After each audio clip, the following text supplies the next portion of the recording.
Open చేసి ఇంతకుముందు శాండిల్య గారు చెప్పినారు. దేశంలోనే వేగవంతంగా అభివృద్ధి చెందుతున్న తెలంగాణలో మరి తెలంగాణ అభివృద్ధికి సంబంధించినటువంటి ఒక ప్రధానమైనటువంటి నిరోధకంగా పనిచేస్తున్నటువంటి డ్రగ్స్ గ్రామ గ్రామాన గాంజా కానీ ఇతరత్ర బారిన పడి యువత చెడిపోతున్నప్పుడు దాన్ని అరికట్టాలనే బాధ్యతగా ఈ ప్రభుత్వం ఒక ప్రత్యేకమైనటువంటి వ్యవస్థను ఏర్పాటు చేసి పూర్తి స్థాయి అధికారాలు ఇచ్చి ప్రభుత్వం నియంత్రణ చేసే ప్రయత్నం చేస్తూ ఉంది. కానీ ప్రభుత్వ నియంత్రణ ఒకటే సాధ్యం కాదు.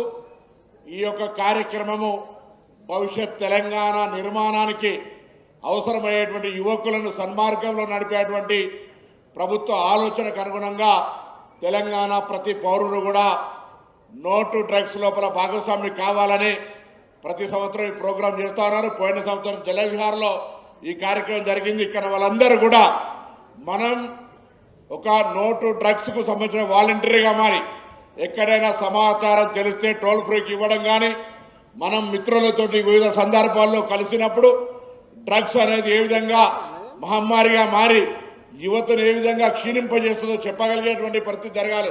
నేను గౌరవ ఉప ముఖ్యమంత్రి గారు కోరుతాను. ఈరోజు తప్పకుండా ఒక ఇద్దరు నటులే కాదు, ప్రతి ఒక్కరూ అనేక సందర్భాల్లో అనేక సామాజిక కార్యక్రమాల్లో వారి వ్యక్తిగతంగా ప్రొఫెషన్ ఏదైనా ఇటువంటి సామాజిక కార్యక్రమాల్లో యువతను ప్రభావితం చేసే విధంగా నోటు డ్రగ్స్ వీడియోస్ రిలీజ్ చేయాల్సిన అవసరం ఉంది. అలా సినిమాలకు సంబంధించినటువంటి నటులు కావచ్చు, ఈ రాష్ట్రం నుంచి ప్రాతినిధ్యం వహిస్తున్న క్రీడాకారులు కావచ్చు, వివిధ రాజకీయ పార్టీలు కావచ్చు, అధికారులు కావచ్చు, యువత వాళ్ళందరినీ కూడా చూసి అనుకరించేటువంటి ఈ సందర్భంలో తెలంగాణలో ఉన్నటువంటి సినిమా నటులందరినీ కోరుతా ఉన్నా, తప్పకుండా సాయంత్రం లోపల ఒక వీడియో నోటు డ్రగ్స్ విడుదల చేయండి. తెలంగాణ సమాజం తీసుకున్న ఈగల్ కోర్సులో భాగస్వాములు కమ్మని కూడా కోరుతాను ఈ సందర్భంగా. ఎందుకంటే ఇది ఎవరు ప్రభుత్వం ఒకటే ఏదో కట్టెపట్టుకొని శాండిల్య గారు డీజీపీ ఆనంద్ గారు తిరుగుతే అయ్యేటువంటిది కాదు. ప్రతి పౌరుడు కూడా ఈ డ్రగ్స్ కి వ్యతిరేకంగా భాగస్వామి అయినప్పుడే తెలంగాణ డ్రగ్స్ రహిత తెలంగాణ అవుతుంది. కాబట్టి ఆ దిశల కార్యక్రమం జరగాలని సందర్భంగా కోరుకుంటూ మనం తప్పకుండా ఎంటర్టైన్మెంట్ ఇస్ డిఫరెంట్. సినిమా నటులు వచ్చినప్పుడు మనం తప్పకుండా మనం ఆనందించాలి. కానీ జీవితం అంతా ఆనందంగా ఉండాలంటే ఇటువంటి డ్రగ్స్ కు సంబంధించిన విషయం లోపల శాశ్వత ఆనందం కొరకు తప్పకుండా వాటికి వ్యతిరేకంగా చేసిన ప్రతిజ్ఞ కట్టుబడి ఉండాలనే మాట కూడా మనం చెప్తా ఉన్నాం.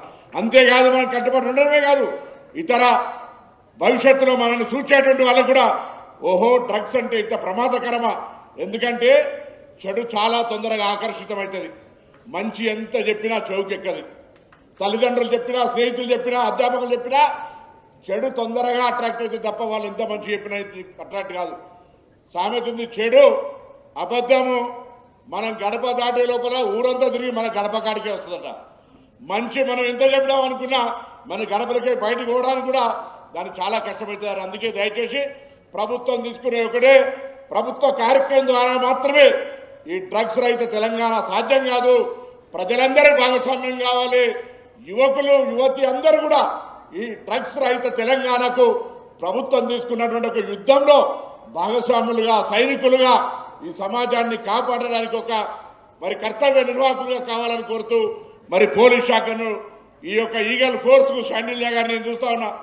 हम भी बचपन में थे जब इतना ड्रग्स बेचने वाला पीने वाला उतना आइडिया नहीं था. जितना आइडिया हो रहा उसके ऊपर थोड़ा दिल खींच रहे शायद मेरे अंदाज. మనం తెలవకపోతే ఏం లేదు, తెలిసే వరకు అసలు ఏం దాని లేవున్నది అనుకునే పరిస్థితి వస్తుంది. కాబట్టి గట్టిగా అది తెలుసుకోవాలి, చెడు గురించి తెలుసుకోవాలి, తెలుసుకొని దూరకు ఉండాలి. అందుకే ఇలా జైళ్ళు కూడా జైలు విజిట్ గెస్ట్ విజిట్ పెడతారు. ఎందుకంటే జైళ్లలో ఎట్లా తెలుస్తుందని. సిపి ఆనంద్ గారు మీరు సోషల్ మూవ్మెంట్లు ఉన్నారు, పోలీస్ స్టేషన్లో కూడా చట్టాల గురించి తెలవాలి. వీళ్ళకు చట్టాల గురించి తెలిసినప్పుడే నేరం చేయకుండా ఉండేటువంటి పరిస్థితి వస్తుంది. డ్రగ్స్ గురించి తెలిసినప్పుడే డ్రగ్స్ వాడకుండా ఉండాలనేటువంటి ఆలోచన వస్తుంది. కాబట్టి అందరం కూడా బాధ్యతగా చేసిన ప్రతిజ్ఞ కట్టుబడి సమాజంలో డ్రగ్స్ రహిత తెలంగాణ ప్రయత్నం చేస్తామని